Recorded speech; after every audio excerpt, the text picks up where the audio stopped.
Now, you may remember for Wex's last use challenge, I was asked to come down to Norwich to pick up a mysterious box and an envelope, and I was asked to go and shoot a fashion show. Today, me and Paul have come to London, where Wex also has an office, to pick up some camera bags and another mysterious envelope. Right, we'll open this up and see what we've got inside. Challenge is for the day. Okay. What does it say? Fisheye versus Telephoto. Prime Architecture Challenge. Paul and Matt, in front of each of you is a bag. In it is a Canon 5D Mark III and a lens. Using only the setup you've been given, your challenge is to capture the best image of architecture you can in the next 2 hours.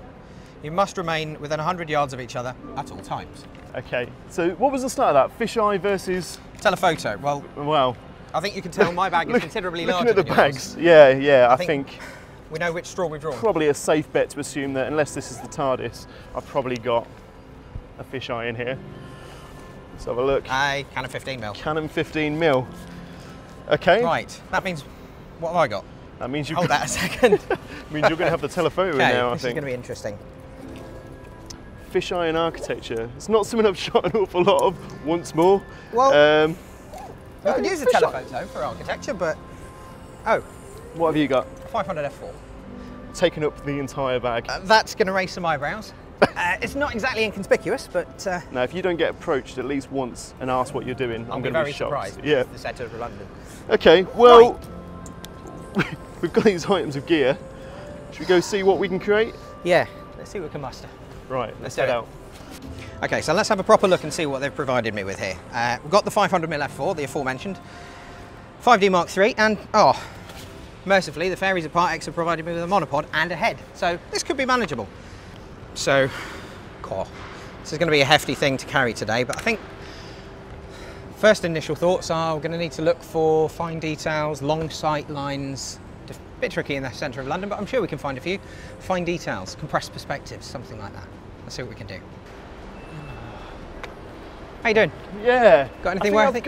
Well, I've got some okay bits so far. I think I've got the kind of opposite challenge to you, in that your lens is so long that you're really having to kind of pick details sometimes to even get a shot that works, and some of them look quite abstract.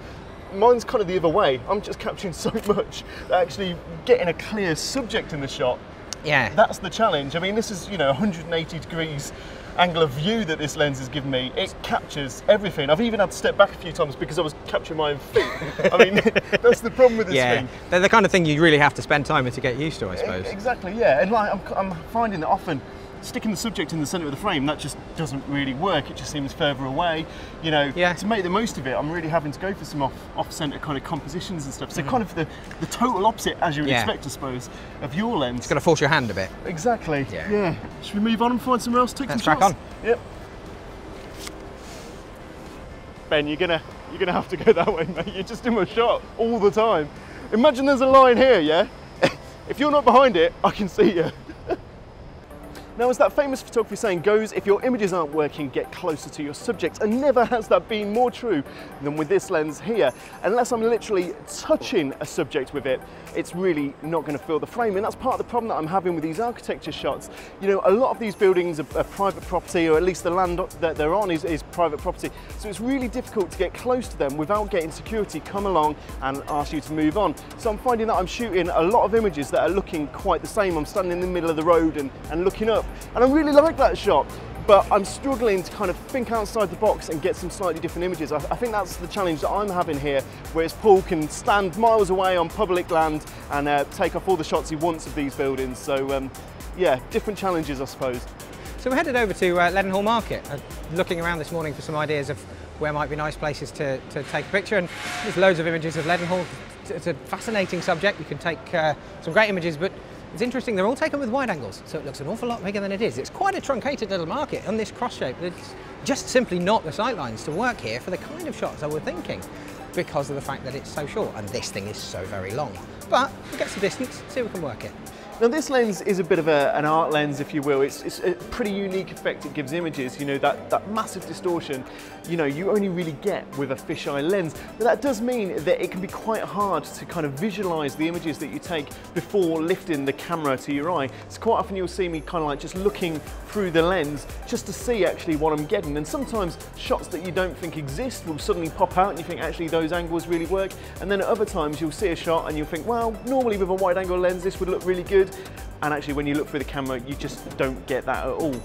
So we're just heading out of the market. We've certainly had to stick it to fine details and abstracts in here because it is such close quarters. It's almost claustrophobic working with such a long lens in these regions.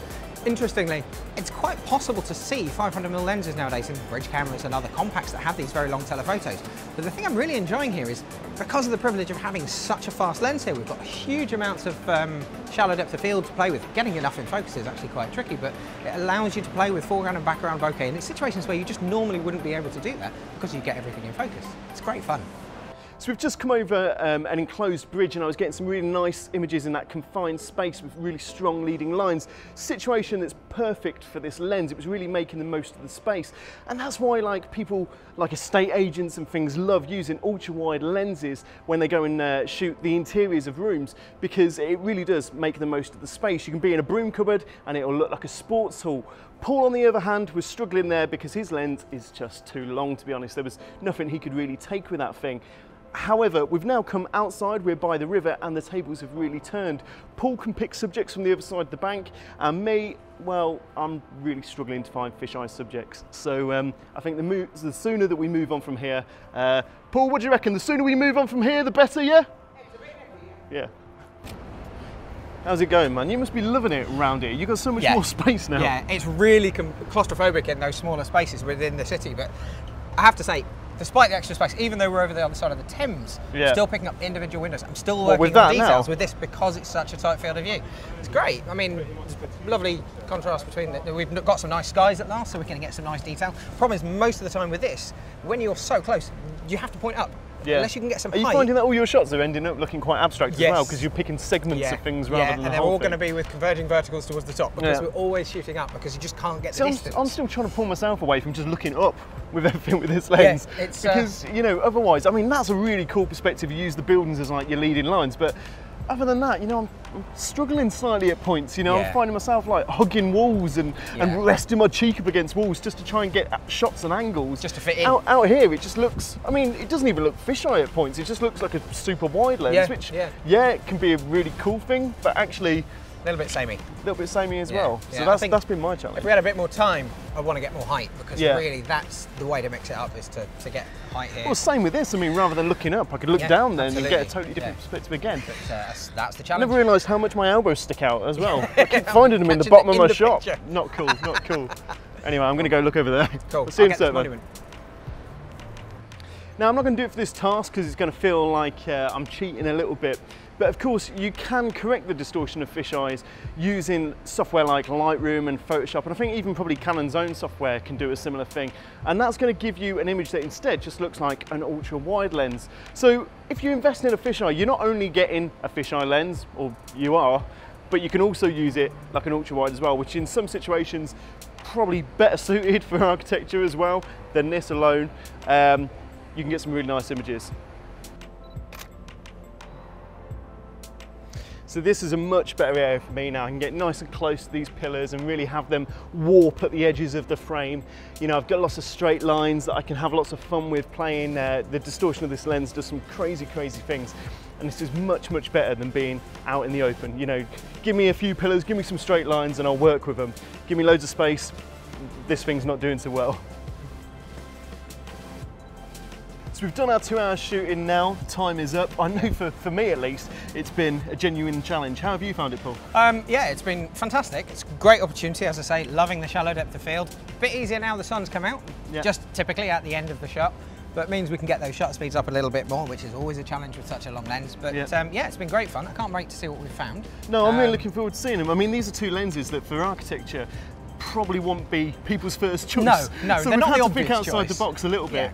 But no, I think I'm quite happy with some of the shots I've got. Like you say, I'm just looking forward to seeing them now. Yeah, if you apply the standard architectural disciplines, the wide angle work, the perspective, the detail of telephoto, these are extremes of the two. And sometimes that's what you need, you know, sometimes it takes a lens or something like that to get you thinking outside the box, because we all get into habits and routines and stuff. It's nice to actually have a bit of a challenge and shoot something different. Yeah, it certainly means when I'm out in the city, I'm going to be taking my 200mm much more often than just the wide angle. But not the 500 next time. Maybe not the 500 next time, no. If you've been inspired to go out and take a lens which you wouldn't normally use in a shooting situation along on your next shoot, then why not share your images with us at wex.co.uk.